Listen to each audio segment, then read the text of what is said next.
안녕하세요. 3월 13일 주일입니다. 오늘 함께 나눌 말씀은 에스겔서 33장 33절 말씀입니다. 33장 33절이니까 오늘 이 말씀을 암송하시면 좋을 것 같아요. 어디 있는지 찾기가 굉장히 쉽잖아요. 외우기도 쉽고요. 그 중에 이제 오늘 제목을 그 말이 응하리니, 하나님 말씀은 때가 되면 언제든지 다 문자 그대로 이루어지잖아요. 다만 사람이 생각하는 시기와 하나님께서 정하신 시기가 다르기 때문에 사람들이 기다리지 못하는 경향이 있는 거죠. 오늘 말씀입니다. 에스겔서 33장 33절 말씀 함께 같이 읽겠습니다. 시작. 그 말이 응하리니, 응할 때에는 그들이 한 선지자가 자기 가운데 있었음을 알리라. 같이 기도하시겠습니다. 하나님, 감사합니다. 연약한 저희들, 죄에 물들어 있는 저희들을 불쌍히 여기셔서 하나님의 독생자 예수 그리스도를 이 땅에 보내주시고 십자가에 피 흘려 돌아가심으로 우리의 모든 죄를 용서해 주시고 우리가 천국에 대한 소망으로 살 수 있도록 부활하시고 다시 오시겠다고 약속해 주시니 더욱 감사드립니다. 오늘 비가 오는 날입니다. 그럼에도 불구하고 하나님의 말씀을 사모하여 원근에서 함께 모이게 해주시니 감사드립니다. 하나님 말씀을 선포하는, 함께 나누는 시간입니다. 주님께서 처음부터 끝까지 함께해 주셔서 오직 하나님의 거룩한 뜻만이 나타날 수 있도록 도와주십시오. 이 모든 말씀 우리를 사랑하시는 예수 그리스도 이름으로 감사하며 기도드렸습니다. 아멘. 이 에스겔서에 대해서 먼저 간단하게 말씀을 드리고 오늘 주제 말씀을 함께 나누도록 하겠습니다. 여기 보시면은 그 당시 상황을 조금 이해를 하셔야 오늘 함께 나눌 말씀을 이제 마음에 담는 데 도움이 될 것 같습니다. 여기 보시면 예레미야라는 사람이 있고 이쪽에는 에스겔이라는 사람이 있습니다. 이 예레미야와 에스겔은 거의 비슷한 시기에 활동했던 선지자들 이름이에요. 예레미야는 예루살렘에서 이 예루살렘, 유다가 망할 것을 예언한 사람이에요. 하나님 말씀을 받아서. 그리고 그 예레미야는 이 예루살렘이 망하기 전부터 계속해서 예언을 했고 망한 모습까지를 다 봤던 사람이거든요. 그 자리에서 본 거죠.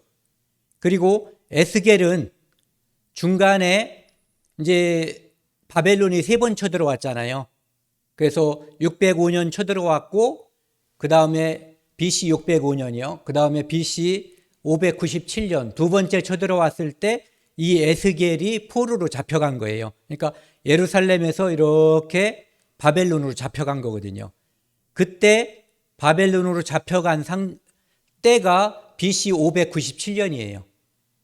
5년 지나서 BC 593년부터 하나님의 말씀이 에스겔에게 임하기 시작했어요.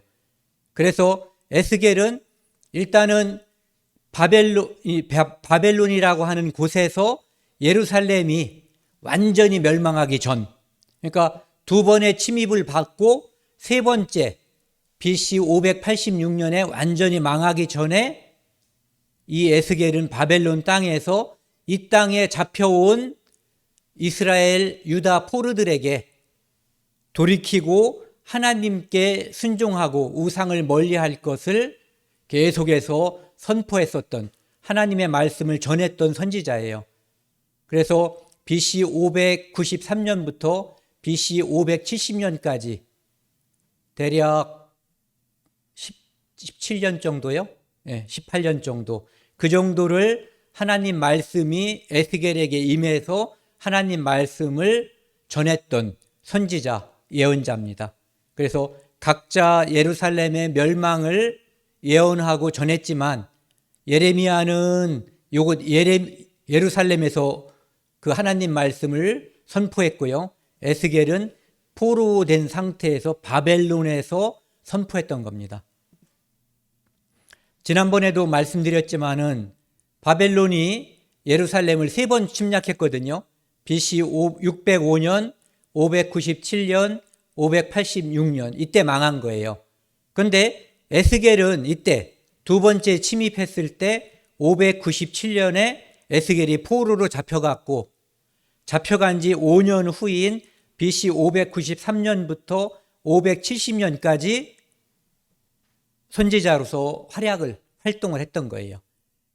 그러니까 에스겔은 직접적으로 예루살렘이 멸망하는 것을 보지 못했어요. 그래서 이때 BC 586년도에 예루살렘이 멸망했음을 예루살렘에 있던 사람들 중에서 누가 와서 에스겔에게 이야기함으로써 하나님께서 말씀하신 그대로 예루살렘이 멸망했음을 알게 됐던 거죠.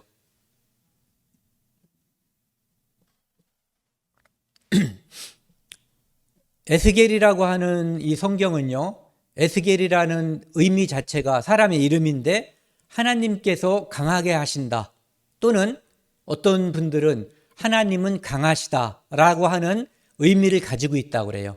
에스겔이라고 하는 사람 이름에. 우리도 사람 이름에 의미를 가지고 있잖아요. 예. 그것처럼 이제 그런 의미를 가지고 있다는 거죠.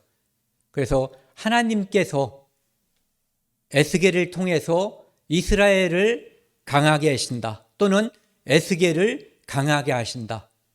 그 말 안 듣는 하나님께 아주 귀를 닫고 있는 패역한 백성들, 그들에게 말씀을 전하려니까 이 에스겔의 마음이 강해야지 되는 거예요.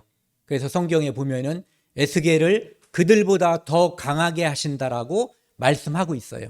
또는 하나님은 강하시다. 인류 역사를 주관하시는 분이 이스라엘 사람들은 그들이 망했을 때 우리의 신이 바벨린 신보다 약하다라고 생각하거나, 또는 그 주변에 있는 나라 사람들은 바벨론 신이 유대 땅에 역사하시는 여호와라고 하는 신보다 더 강하다라고 생각했지만 실제로는 하나님께서 강하신 분인 거예요.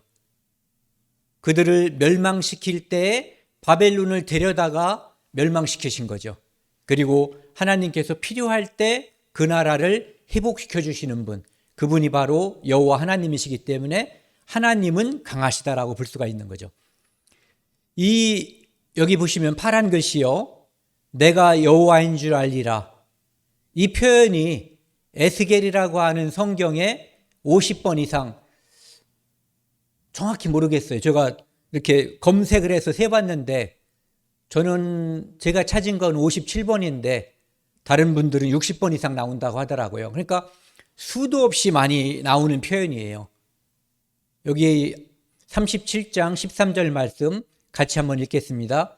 내 백성들아, 내가 너희 무덤을 열고 너희로 거기에서 나오게 한즉 너희는 내가 여호와인 줄 알리라. 오늘 말씀 제목이 뭐죠? 내 말이 응하리니. 하나님 말씀이 응할 때, 그것이 그들에게 좋게 응하든 좋지 않게 응하든, 즉 멸망한다고 하신 말씀이 응하든 그들이 회복된다고 하신 말씀이 응하든, 그 말씀이 응할 때 내가 여호와인 줄 알리라. 하나님께서 미리 말씀하시고 나중에 그 말씀이 하신 말씀 그대로 이루어질 때, 그때 그들은 내가 여호와인 줄, 그 말씀을 미리 주신 분이 우주와 천지 만물을 창조하신 하나님이라고 하는 것을 알게 될 것이다, 이런 얘기예요. 여기 있는 이 말씀을 특별히 그들이 죄로 인해서 바벨론으로 잡혀가고 전 세계에 흩어지지만 결국은 다 죽은 것처럼 보이던 그 모든 포로된 그곳에서 이스라엘 백성을 하나님께서 다시 젖과 꿀이 흐르는 가나안 땅으로 모으실 것을 약속하셨고, 그렇게 그 말씀이 성취되고 나면 이스라엘 사람들도 그 말씀하신 하나님께서 그 말씀을 하신 줄을 알 테고, 주변에 있는 나라들 이스라엘 잘 망했다고 박수치던, 이스라엘을 모욕하고 조롱했었던 그 나라 사람들도 알 것이고, 그리고 이 성경에 그러한 사실들이 기록됨으로써 나중에 모든 시대를 통해서 이 성경을 읽는 우리와 같은 사람들도 내가 여호와인 줄, 이 말씀을 하신 분이 하나님이신 줄 알게 될 것이다, 이런 얘기예요. 그래서 이 에스겔에는 많은 주제가 있지만 그 중에서 여호와인 줄 알리라, 모든 것을 선악간에 이루시는 분, 그분은 만군의 여호와다, 이런 얘기죠. 그리고 에스겔의 주제는 하나님의 영광이에요. 이 에스겔서 11장에 보면은 예루살렘에서 하나님의 영광이 떠나버려요. 그럼 어떻게 되는 거예요? 예루살렘이 멸망하는 거예요. 하나님께서 지켜주시는데 하나님의 영광이 떠나는 거죠. 그 다음에 에스겔 43장에 보면은 성전이 완성되고 하나님이 다시 그 성전으로 돌아오시거든요. 그러니까 영광이 이스라엘로 다시 임하는 거죠. 하나님의 영광이. 간략하게 살펴보면은요, 첫 번째는 이제 1장부터 3장까지는 에스겔에게 하나님께서 소명을 주시는 장면, 그리고 하나님의 어떤 형상, 이런 것들이 나타나요. 그래서 에스겔에게 주신 사역에 대해서 이야기하고 있고요. 그 다음에 4장부터 24장까지는 유다를 심판할 것을 이야기하고 있어요.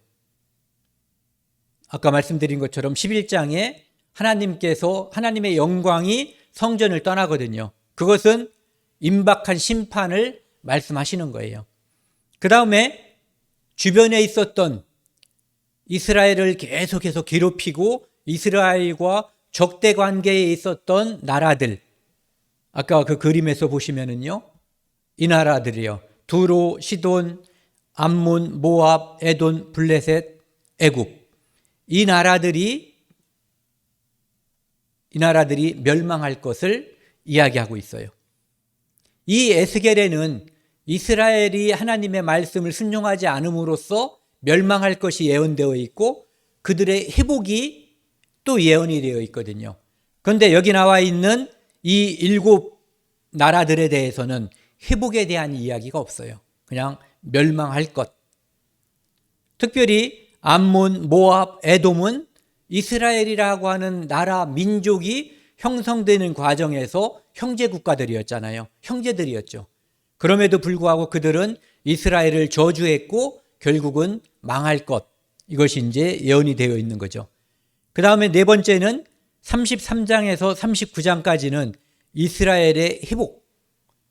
이 이스라엘의 회복은 단지 이스라엘이 바벨론에 잡혀갔다가 그 땅으로 돌아올 것뿐만 아니라 그 후에 전 세계에 다시 흩어지지만 그들이 예루살렘에, 이스라엘 땅에 다시 돌아오고 강한 나라가 될 것. 그러니까 종말적인 회복, 이것이 예언되어 있는 거예요. 그리고 40장부터 48장까지는 메시아의 왕국, 이스라엘이 종말적으로 완전히 회복되는 것, 거기에 메시아 왕국의 영광이 이제 선포되고 있어요. 그래서 48장 맨 뒤에 보면은 하나님께서 그곳에, 거기에 함께 계신다라고 하는 그런 표현이 나와 있죠. 오늘 말씀은 33절입니다. 33장. 그 말이 응하리니. 하나님 말씀은 결코 땅에 떨어지는 적이 없어요. 하신 말씀은 반드시 이루어져요. 죽은 자에게 살아나라고 말씀하시면 살아나고, 없던 것에게 있으라고 명령하면 있게 되는 거고, 있던 것이 사라지라고 명령하면 사라져요. 이분은 천지와 만물을 창조하신 창조주기 때문에 그분의 말씀은 바로 실현되는 거예요. 우리 사람들 중에서도 권세가 있고 권위가 있으면 그 말씀이 한 말이 실현되죠. 우리 같은 사람들은 한 말이 잘 실현이 안 돼요. 내가 누구한테 명령할 처지가 아니기 때문에. 하지만 하나님의 말씀은 그대로 응하는 거예요. 응한다는 것은 말씀하신 대로 그대로 이루어진다 이런 얘기죠. 응할 때에는, 그것이 실현될 때에는 그들이 한 선지자가 자기 가운데 있었음을 알리라. 에스겔이라고 하는 선지자가 그 말을 이미 하나님 말씀을 받아서 미리 했었음을, 그 선지자가 하나님의 말씀을 받아서 그들에게 이미 선포하고 기록했음을 알 거다 이런 얘기예요.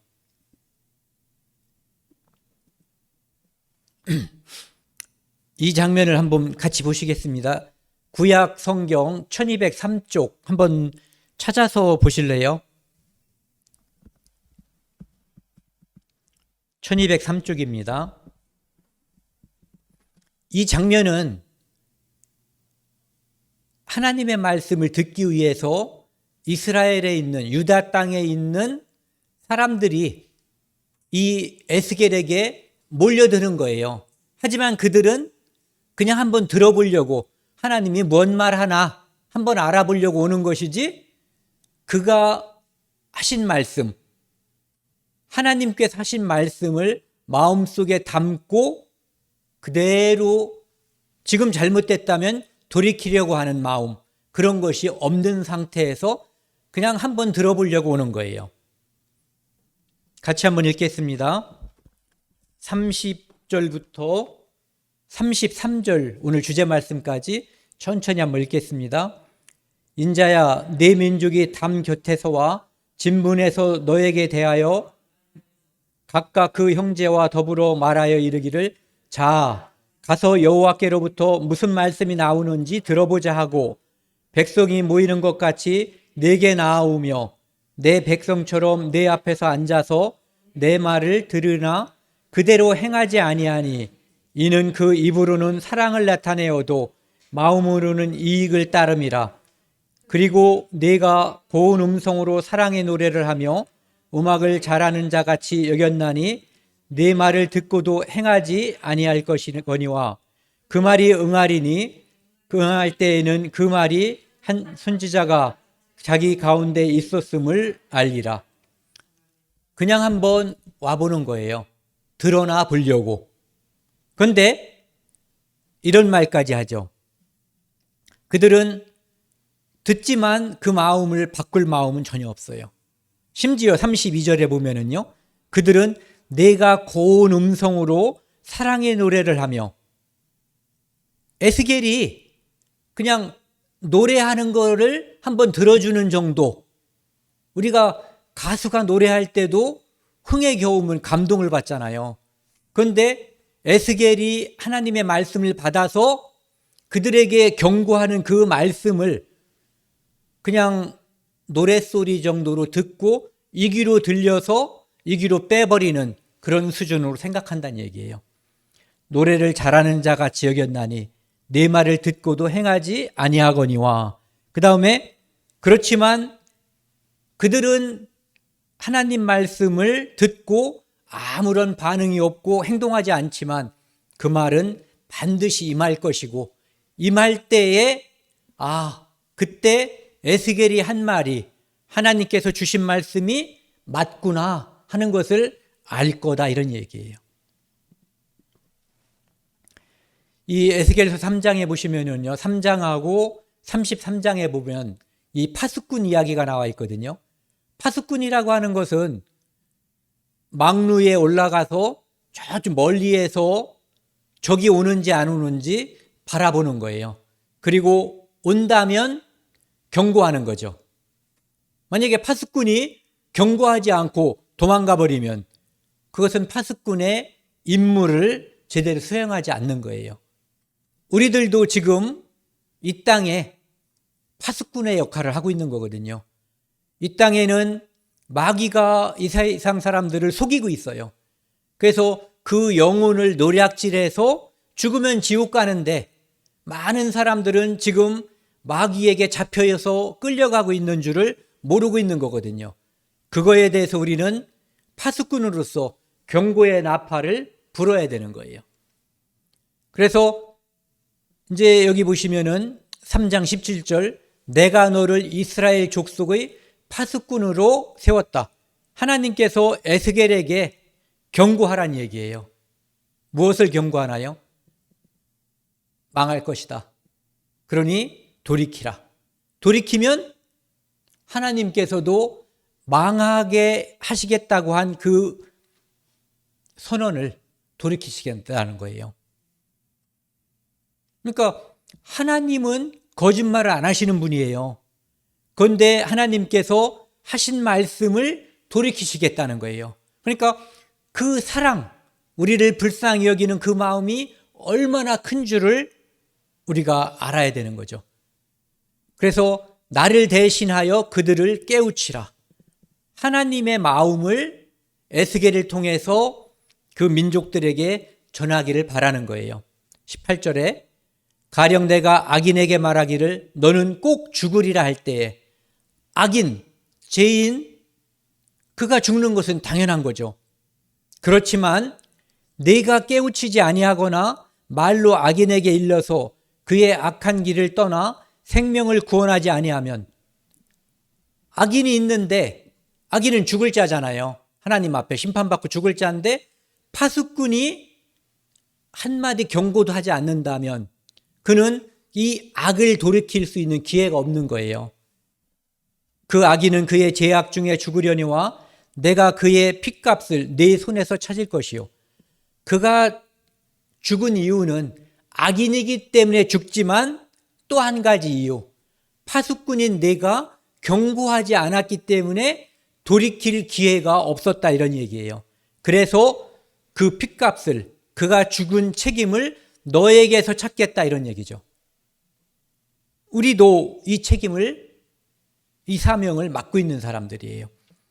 19절, 내가 악인을 깨우치되 그가 그의 악한 마음과 악한 행위에서 돌이키지 아니하면, 돌이키라고 하나님의 심판이 임박했다라고 분명히 말을 했는데도 돌이키지 않는다면 그것은 그 사람 책임이라는 거예요. 그리고 그 책임을 너에게는 묻지 않겠다, 이런 얘기죠. 그는 그의 죄악 중에서 죽으려니와 너는 네 생명을 보존하리라. 너에게 책임을 묻지 않겠다. 왜? 돌이키고 돌이키지 않는 것은 그의 책임인 것이지, 파수꾼의 책임은 그것을 경고하는 데까지, 분명하게 알려주는 데까지만 있는 거예요. 그래서 우리가 복음을 전할 때도 그가 듣지 않으면 어떡하지? 또는 구원받지 못하면 어떡하지? 이 걱정을 할 수 있지만 그것은 우리가 할 수 있는 영역이 아닌 거예요. 하나님께서 책임져 주시는 영역이지 우리는 전하는 것뿐이에요. 이것이 무책임하다는 뜻이 아니에요. 그것은 내가 할 수 있는 범위를 벗어나고 하나님께서 하실 일이라는 거예요. 예. 그러니까 내가 할 일만 나는 하면 되는 거죠. 파수꾼은 이렇게 성이 있으면 높은 곳에 망루를 지어놓고, 또는 이렇게 견고한 망루가 아닐 수도 있죠. 원두막처럼 이렇게 얼기설기 만들어 놓고, 어쨌든 다른 사람들보다 높은 곳에서, 적군이 잘 보이는 곳에서 나팔을 부는 거예요. 그들이 나타나면 미리 알고, 먼저 알고 경고하는 역할을 하는 거죠. 우리가 미리 알고 먼저 안 사람들이잖아요. 그러니까 우리는 경고하는 파수꾼의 역할을 충실히 해야 될 그런 사람들인 거예요. 예레미야에도 보면은, 우리가 이제 지난달에 예레미야를 한번 봤는데요. 거기서도 보면은 6장 17절에 하나님께서 내가 또 너희 위에 파수꾼을 세웠으니 나팔 소리를 들으라. 파수꾼이, 이때 나팔은 다 약속이 되어 있는 거예요. 어떻게? 빰빠라빰빰 이렇게 부르면은 행진을 해서 쭉 가는 거고, 갑자기 그냥 빰 하고 불면은 뭐 이제 지금 적군이 쳐들어오고 있으니까 이렇게 수집을 한다든지 아니면 싸울 준비를 한다든지 아니면 도망간다든지 약속이 이미 다 돼 있는 거죠. 들으라 하나 그들의 대답이 우리는 듣지 않겠노라. 이것이 유대인들, 당시 이스라엘 사람들의 대답이었어요. 너는 떠들어라. 나는 내 맘대로 하겠다. 나는 네 말 못 믿어. 안 믿어. 결국 누구 말을 안 믿는 거예요? 네, 하나님 말씀을 못 믿는 거예요. 안 믿는 거예요. 여기에는 의지가 들어있어요. 하나님이 믿지 못하실 뿐이어서 못 믿는 게 아니라 의지가 있죠. 듣지 않겠노라. 의지적으로 나는 안 듣겠다라고 고집 부리는 거죠. 그러면 그거에 대한 심판이 임하는 거예요. 파수꾼은 역할을 제대로 한 것이고 그가 듣고 돌이키지 않았기 때문에 그 책임은 그가 지는 거죠. 듣고 돌이키지 않은 사람이 짓는 거예요. 에스겔서 2장 5절 말씀하고요. 3장 11절 말씀을 보면은 그렇게 하나님의 뜻을 거역하고 반항하는 그 패역한 족속인 이스라엘 사람들에게 하나님은 계속해서 말씀하시는 거예요.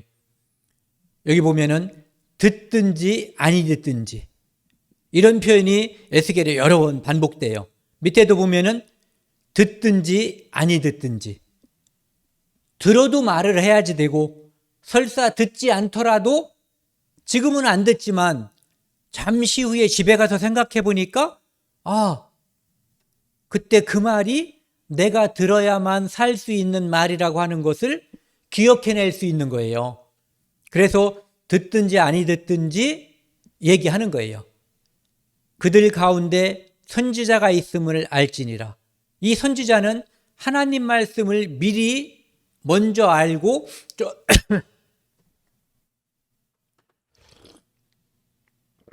죄송합니다. 전파하는 사람이에요. 그러니까 선지자가 있음을 안다는 얘기는 하나님께서 그들을 사랑하셔서 비록 듣지 않더라도 하나님의 말씀이 임하셨음을 알아라 이런 얘기죠. 밑에도 보면은요. 주 여호와의 말씀이 이러하시다 하라. 선지자의 말이나 하나님의 말이나 어쨌든 그들이 듣든 듣지 않든 하나님의 말씀은 그들에게 임하는 거예요. 왜? 그들을 심판에 넘겨줄 때 명분을 삼기 위한 게 아니에요. 끝까지 그들을 사랑하기 때문에 마지막 순간까지 그들을 심판과 멸망의 구덩이에서 건지기 위함이에요. 부모님들은 다 아실 거예요. 아이들에게 자꾸 약속하고 경고하는 게 덫을 놓기 위한 거예요? 나중에 더 세게 때리기 위해서? 아니잖아요. 그가 돌이키고 선한 길로, 잘 되는 길로 가기를 바라기 때문에 말하고 또 말하고 또 말하는 거죠. 하나님의 말씀이 부모가 자식을 사랑하는 마음보다 훨씬 더 사랑이 크신 거예요. 네. 33장, 에스겔 33장 10절 11절에 보시면은요. 그런즉 인자야 어떤 분은 여기 읽다가 울었다고 하더라고요. 하나님의 사랑이 너무너무 커서. 인자야 너는 이스라엘 족속에게 이르기를 너희가 말하여 이르되 우리의 허물과 죄가 이미 우리에게 있어. 알긴 알아요. 돌이키지 않을 뿐이지 있어. 우리 가운데에서 쇠퇴하게 하니 이제 죄 졌으니까 망하게 되니까 어찌 살리오 하거니와. 내가 죄 졌기 때문에 죄를 지은 운명이 멸망이니까 내가 어떻게 살겠냐. 절망적인 판단을 한다는 거예요. 만약에 우리의 자식들, 아이들이 부모님께 하지 못할 짓을 했어요. 그래서 부모님한테 혼날까봐 멀리 떠났어. 또는 심지어 집에 있는 귀중품, 돈이나 이런 것을 가지고 멀리 도망갔어요. 그는 그가 한 행동이 잘못임을 알죠. 아이고, 가면 내가 다리 몽둥이가 부러지겠지. 아니면 심하게 혼나겠지. 이런 걸 안다 이거예요.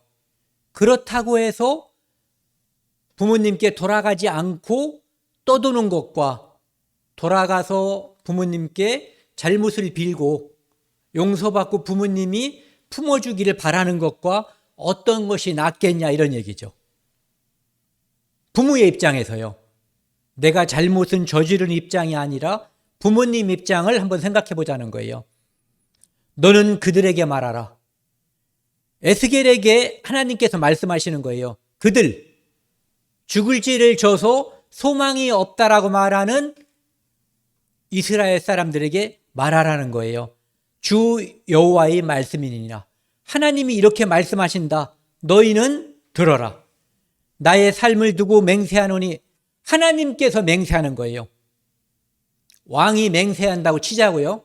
내가 너희들을 반드시 심판할 거야. 이러면 떨리겠죠. 지나가는 거름뱅이가 내가 너를 반드시 심판할 거야. 그러면은 픽 웃어버릴 수도 있어요. 하물며 만군의 여호와 하나님께서 이런 표현을 쓰는 거예요.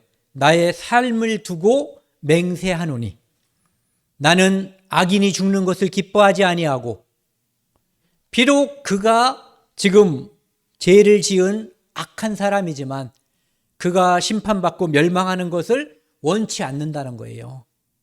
부모님 입장에서 꼭 생각을 해보세요. 악인이 그의 길에서 돌이켜 떠나 사는 것을 기뻐하느니, 그가 비록 지금은 악인이지만 돌이키면 살 수 있는 길이 있기 때문에 돌이키기를 바라서 사는 것을 기뻐한다는 거예요. 그러니까 하나님은 덫을 놓고 심하게 혼내켜 주려고 경찰들이 몰래 숨어서 함정 단속을 하는 것과 계속해서 몇 메다 후에 카메라가 있습니다. 몇 메다 후에 또 있습니다. 이렇게 하는 것과 다르다는 거예요. 이것은 후자, 이것은 앞에 카메라가 있거나 경찰이 있으니까 제발 좀 감속하세요. 차선 좀 지키세요. 이런 뜻이고, 몰래 숨어 있다가 갑자기 튀어나오는 것은 너 꼭 잡아서 벌금 물게 하겠다는 얘기거든요. 하나님은 그런 의도가 없이 그가 잘 되길 바란다는 얘기예요. 이스라엘 족속아, 돌이키고 돌이키라. 내 아들아, 내 딸아, 제발 집으로 돌아와서 제발 좀 돌아와라, 이런 얘기예요. 너희 악한 길에서 떠나라. 어찌 죽고자 하느냐. 하나님의 말씀은 법이에요. 하나님의 말씀은, 하나님은 이 말씀을 지켜야 해요. 돌이키지 않으면 반드시 심판하셔야 되는 거예요. 하지만 돌이키면 용서해 주겠다고 하는 하나님의 법이 있어요. 그렇기 때문에 돌이키기를 바라시는 거죠. 죽지 않기를 바라시는 거예요. 이것이 하나님의 진실한 사랑이거든요. 이 진실한 사랑, 오래 참음이 있기 때문에 우리에게 구원이 임한 거예요. 이것이 없이 내 착함과 내 선행, 내 공로로 하나님께 나아갈 수 있는 사람은 지구상에 아담 때부터 지금까지, 그리고 앞으로 역사를 통해서도 단 한 명도 존재할 수 없는 거예요. 오직 하나님의 사랑하심이 크기 때문에, 예수 그리스도의 피가 모든 죄를 덮고도 남을 만큼 그 사랑이 크기 때문에, 그 효력이 크기 때문에 우리가 용서받을 수 있는 거예요. 여기 보시면 요 가운데 사람 보세요. 뭐 하시는지 딱 보면 알겠죠. 이런 거 보고 바보라고 하든가 고집장이라고 하든가, 이 사람에게 사람들은 경고를 할 수가 있어요. 여기에 서서 자르면 문제가 없을 텐데 자기 무덤을 파고 있는 거잖아요. 이 세상에 이스라엘 사람들이 계속해서 자기 무덤을 팠어요. 우상 숭배와 악한 행동으로. 그들이 하나님께서는 수많은 선지자를 보내서 그들이 이 어리석음에서 돌이키기를 바랬지만 그들은 이 위치를 바꾸지 않은 거예요. 여기로 옮기기만 하면 되는데 고집 부리는 거죠. 이 고집이 너무너무 강한 거예요. 우리가 살면서 많은 경고가 있어요. 이런 경고도 있고, 미끄럼주의, 이거는 이제 마시면 죽는 어떤 독약 같은 데 표시가 있죠. 미끄러지니까 조심하세요. 물 뿌려놓은 데나 얼음판 같은데 이런 것들이 있어요. 절벽에서 거기 걸터앉지 말라는 거예요. 조금 한 발 더 앞으로 나가면 낭떠러지기 떨어질 수 있다는 거죠. 상어가 나타나니까 여기 들어가지 마세요. 감전될 수 있으니까 조심하세요. 여기 CCTV 있으니까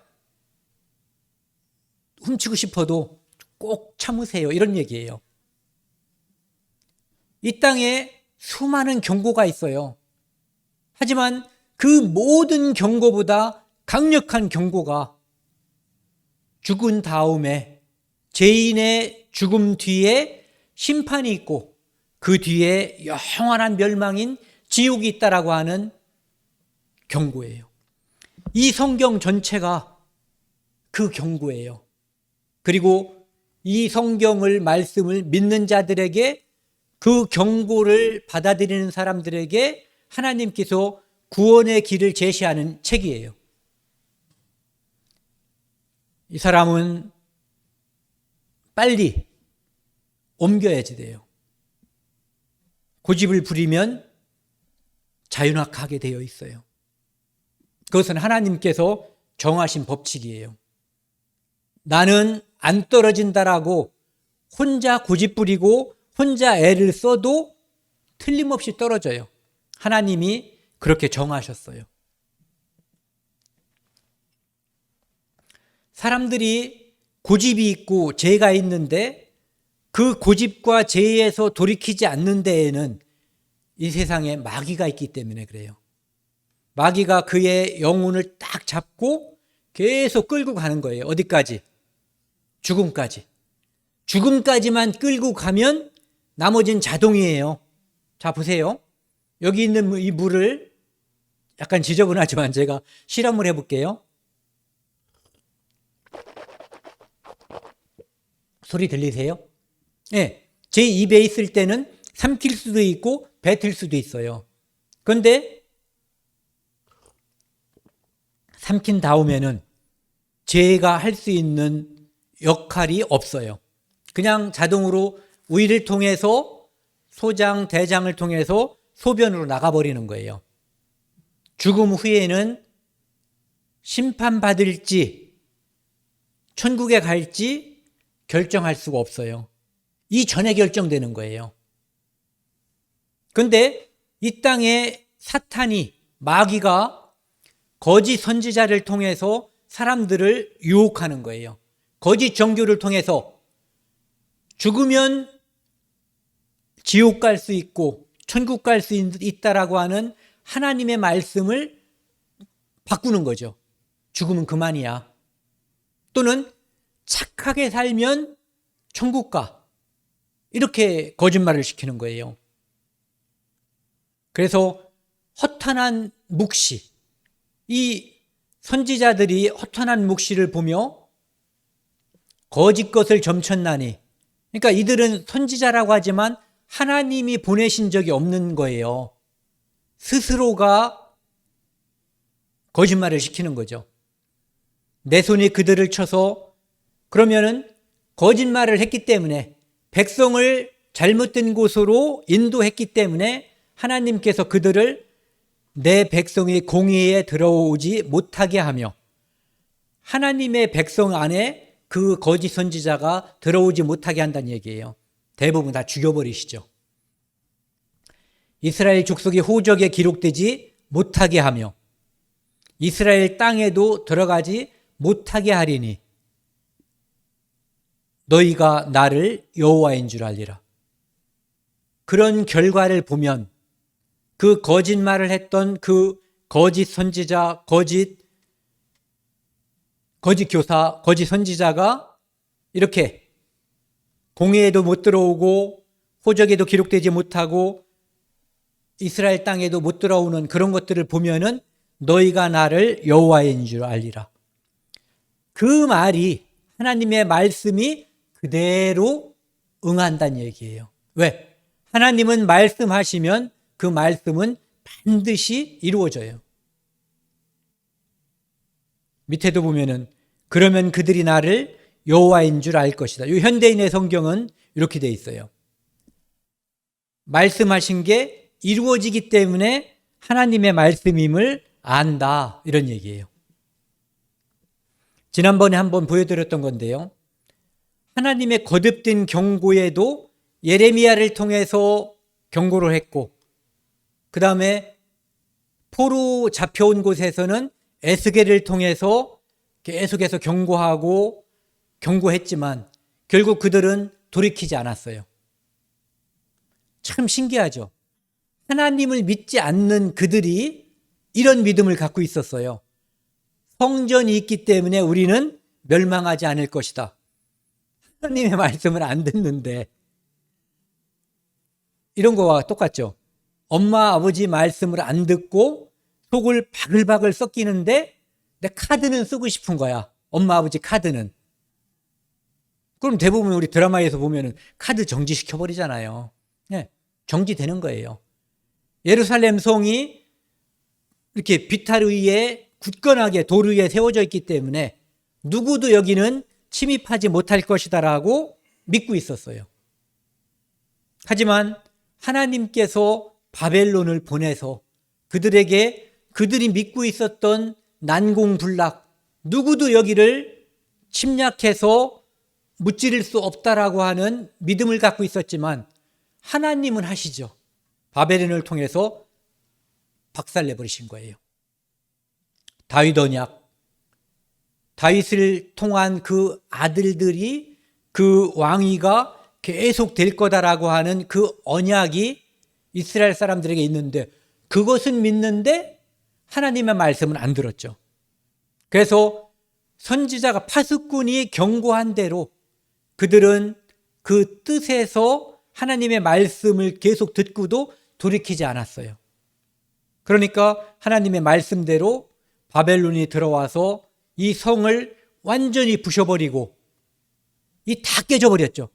성전을 부시고 불태웠고 예루살렘 성을 부셔버렸고 하나님의 약속인 다윗 언약, 다윗 계통의 왕이 계속 이어질 거다라고 하는 그것, 시드기야를 아들들을 시드기야가 보는 가운데에서 죽여버리고 그러면은 왕의 맥이 끊기는 거죠. 시드기야의 두 눈을 빼서 잡혀가게 했죠. 그리고 그 전에 여호야긴도 잡혀갔고요. 그래서 그들이 의지하고 믿었던, 실제로는 안 믿은 거죠. 다만 이렇게 우상처럼 믿은 거예요. 예전에 법궤가 있으면 전쟁에서 하나님이 승리하게 해주실 것이다라고 믿었던 우상 숭배를 그들은 하나님의 이름으로 우상 숭배를 했던 거죠.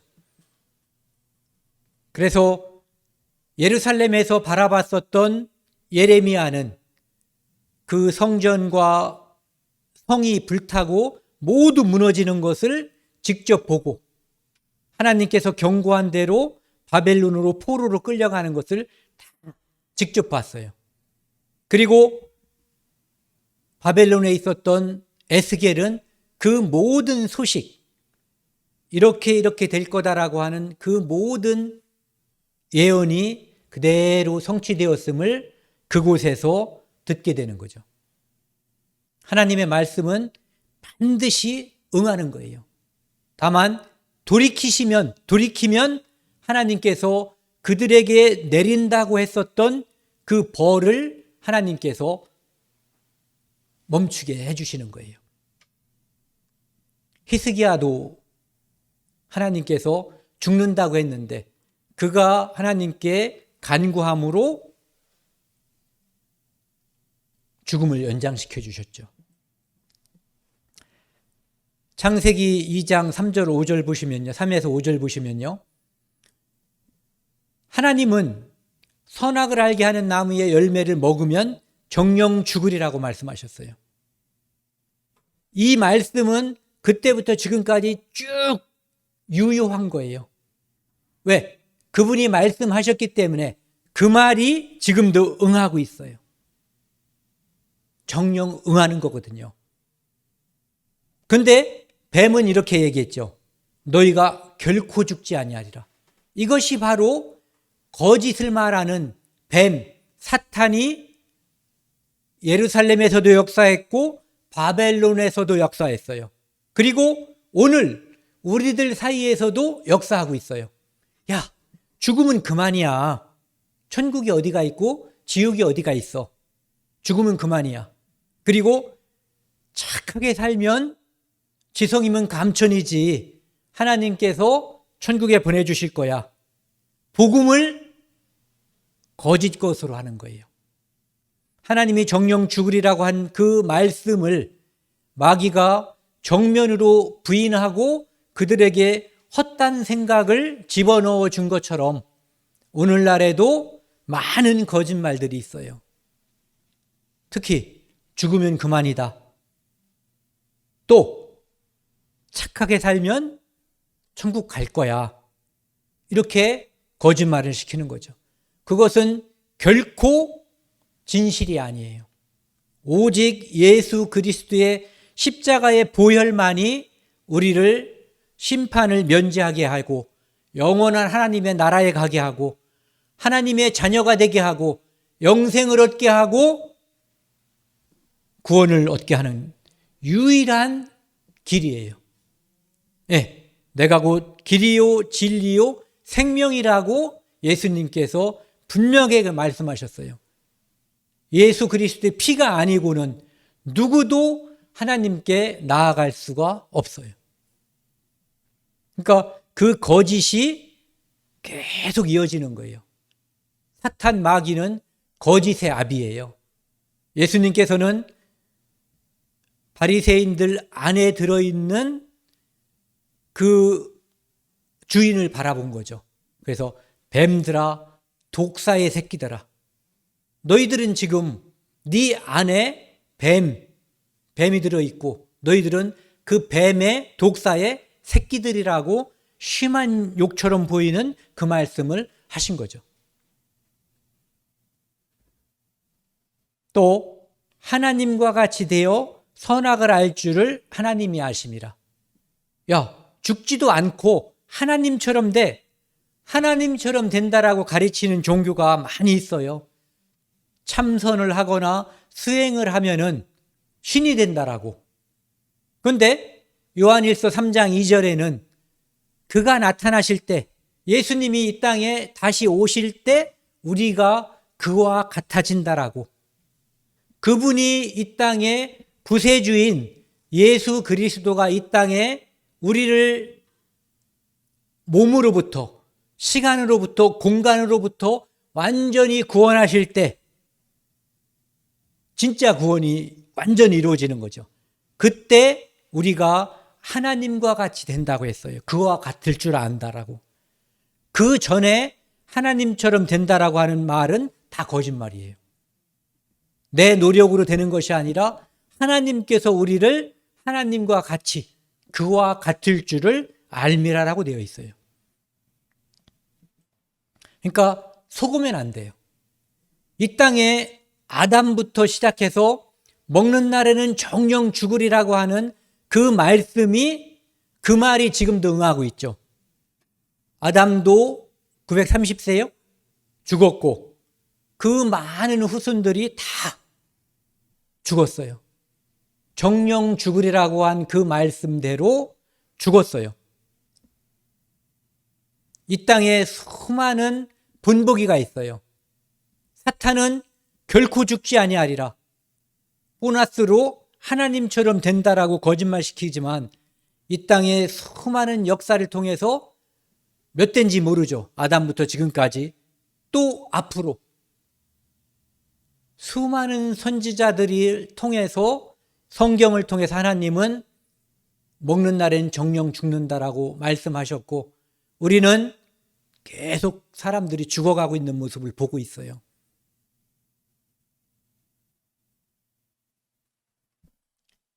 장례식장에 가서 우리가 그것을 알아야 되는 거거든요. 하나님 말씀을 거역한 순종하지 않은 인간들에게 하나님의 말씀, 그 말씀이 그대로 지금도 임하고 있다는 거. 그리고 여기 보시면요. 그 후에는 심판이 있으리니. 한 번 죽는 것은 정해졌다는 것이 우리가 우리 눈으로 경험으로 다 확인했잖아요. 그렇다면 그 후에 심판이 있을 거라고 하는 하나님의 말씀도 정령 응할 거예요. 말씀 그대로 응할 거란 말이에요.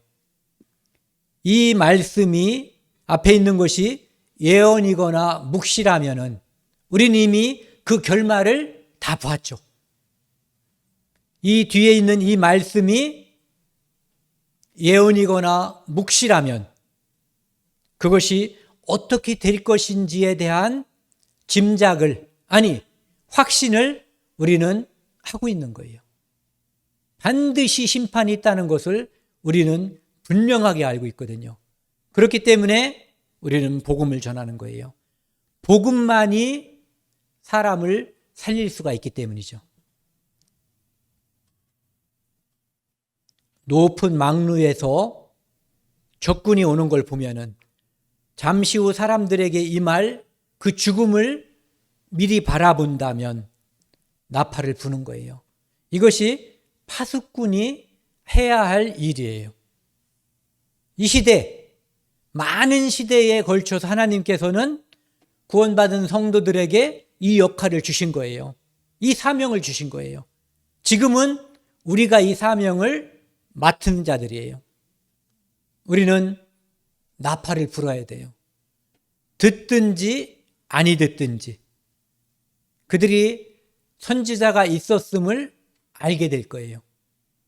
어떤 사람은 그때 그분이 나에게 복음을 전해줘서 내가 그때 믿게 됐어. 그래서 감사함으로 그 복음 전한 사람을 기억할 것이고 하나님께 영광을 돌릴 거예요. 그런데 어떤 사람은 숨이 꼴딱 넘어갈 때 아찔하겠죠. 그때 기회가 있었었는데 그때 그분이 내게 심판에 대해서 하나님에 대해서 이야기했었는데 내가 마음을 두지 않았었구나 하는 것을 느끼게 되는 거죠. 여기 이게 동영상인데 제가 이 동영상을 캡처를 못해가지고 이렇게 했어요. 이 사람 보세요. 딱 봐도 알죠. 무슨 짓을 하고 있는지. 이 사람도 저 같으면은 여기에 서서 한쪽 발로 여기를 탁탁탁 칠 텐데 여기에서 발을 뒤지고 이 발로 얼음을 치면은 이 사람은 지금 여기가 부러지길 바라겠죠? 근데 여기가 부러지는 거예요. 1단계, 2단계, 3단계 꼴깍 들어가 버렸어요. 우리는 사람들이 여기에 이렇게 있을 때 야 제발 좀 내려와 또는 올라가려고 할 때 올라가지 말라라고 이야기하고 있어요. 하지만 사람들은 잘 안 듣죠. 이것보다 더 심각한 문제가 한 번 죽는 것 사람에게 정한 것이고 그 후에는 심판이 있다라고 하는 경고. 이 진리 앞에서 사람들이 어떠한 반응을 보이지 않는다는 거예요. 제발이라고 써놨는데 제발 이렇게 사람들이 다른 사람들에게 이야기를 하고 있죠. 밑에 이거 같이 한번 읽겠습니다. 잠언 19장 3절. 사람이 미련함으로 자기 길을 굽게 하고 마음으로 여호와를 원망하느니라. 이것은 하나님께서는 이미 정하신 거예요. 내가 하나님의 어떠한 계획 하에 들어가느냐는 그가 원하는 대로 가는 거예요. 하박국 2장 3절에 보시면 하나님께서 바벨론을 통해서 예루살렘을 심판하니까 이 하박국 선지자가 하나님께 화가 나는 거예요. 어떻게 우리보다 더 나쁜 놈들을 통해서 우리를 심판하십니까? 그런데 하나님께서 이렇게 대답하는 거죠. 묵시는 이 예언은 정한 때가 있나니 그 종말이 속히 이르겠고, 바벨론이 때가 되면은, 지금은 바벨론이 유다를 침공하고 모든 것을 다 가진 것처럼 개선장군처럼 행동하지만 그들도 망할 때가 있다는 거예요. 바벨론이 망할 때가 속히 이르겠고 결코 거짓되지 아니하리라. 왜? 하나님이 말씀하셨으니까요. 그 말이 응한다 이거예요. 바벨론이 망하는 그날이 반드시 응한다는 얘기예요. 비록 더딜지라도 네가 원하는 것은 오늘이었으면 좋겠죠. 네. 나를 괴롭히는 사람이 오늘 심판받았으면 좋을 거예요. 하지만 하나님이 정한 날은 따로 있을 수도 있어요. 비록 더딜지라도 기다리라. 지체되지 않고 반드시 응하리라. 이것은 바벨론의 멸망뿐만 아니라 이 땅의 모든 사람들에게 임할 심판, 이것도 역시 그 종말이 속히 이르겠고 언젠지 모르지만 예수님께서 후련히 이 땅에 오실 거예요. 우리 몸은 후련히 변화할 것이고 예수님을 공중에서 맞을 거예요. 그날이 더딜 거라고 생각하지만 지체되지 않고 반드시 응한다고 되어 있어요. 그 말이 응하는 거예요. 왜? 그분이 말씀하셨기 때문이죠. 어떤 사람들은 하나님의 약속이 더디다고 생각하지만 그것은 더딘 것이 아니라, 파란 글씨만 읽어보겠습니다. 시작. 오래 참으사 아무도 멸망하지 아니하고 다 회개하기에 이르기를 원하시느니라. 답답해 보이거나 더뎌 보이지만 우리 주변에 오늘 오시면 아직 믿음 없는 사람들이 바로 멸망에 들어가잖아요. 그래서 하나님은 좀 더 많은 사람들에게 기회를 주시기 위해서, 그들에게 영생을 허락하기 위해서 오래 참으신다는 거예요. 그러니까 우리가 조바심을 낼 필요가 없는 거예요. 우리도 역시 오래 참고 기도해야 되는 거죠. 오늘 준비한 마지막 말씀인데요. 4절, 5절 누가복음 12장인데 한번 같이 읽겠습니다. 시작. 내가 내 친구 너희에게 말하노니 몸을 죽이고 그 후에는 능히 더 못하는 자들을 두려워하지 말라. 마땅히 두려워할 자를 내가 너희에게 보이리니 곧 죽인 후에 또 지옥에 던져 넣는 권세 있는 그를 두려워하라. 내가 참으로 너희에게 이르노니 그를 두려워하라. 이 세상에 우리 육신을 죽일 수 있는 짐승들도 있고 사고도 있고 사람들도 있어요. 하지만 그들을 두려워하지 말라는 거예요. 마땅히 두려워할 자를 하나님께서 우리에게 보여주는데 누구냐면은 죽인 후에 또한 지옥에 던져놓는 권세 있는 그를 두려워하라. 하나님을 두려워하라는 거예요. 하나님은 끝없이 사랑하시는 분이지만 하나님의 진노가 나타나시는 그날에는 섞인 것이 없는 진노, 분노가 지옥에서 펼쳐지는 거예요. 끝없는 사랑이 정령 임하고 끝없는 분노와 심판이 정령 임하는 거예요. 우리는 이 어느 것도 소홀히 여기면 안 돼요. 내가 죄가 많기 때문에 하나님께 나는 못 갈 거라고 판단할 필요가 없어요. 그분은 사랑이 아주 크신 분이에요. 나는 착하게 살아서 하나님께 그냥 갈 수 있다라고 생각하는 분은 그분이 얼마나 무섭고 그분의 공의가 얼마나 무서운지를 깨달아야지 돼요. 그분은 작은 죄, 호리만한 죄도 용서하지 않는 분이에요. 오직 그래서 십자가의 예수 그리스도의 피, 그 피가 우리의 죄를 모두 용서했음. 우리를 구원하기 위해서 흘리신 그 피, 그 사랑과 그리고 하나님이 이 땅에 육신을 입고 오셨지만 우리를 구원하기 위해서 그를 과감하게 죄값을 치르게 하는, 죽음에 임하게 하는 그 공의를 우리는 다 기억을 해야지 돼요. 하나님의 말씀은 어떤 경우에도 반드시 그 말이 응하게 되어 있어요. 그리고 그 말이 언제 최종적으로 임할지 우리는 몰라요. 그래서 오늘도 또 내일도 우리에게 시간이 주어지는 범위 안에서 파수꾼의 역할을 충실히 해내야지 돼요. 오늘 여기까지 하겠습니다. 같이 기도하시겠습니다. 하나님 아버지 감사합니다. 오늘 에스겔서 33장 말씀을 통해서 그 말이 응하리니 하나님의 말씀은 살아있어서 말씀하신 그대로 성취됨을 함께 나누었습니다. 하나님께서 우리를 영원히 용서하신다는 그 말도 그대로 응하고 심판받고 지옥 간다라고 하는 그 말씀도 그 말씀 그대로 응함을 우리는 알고 있습니다.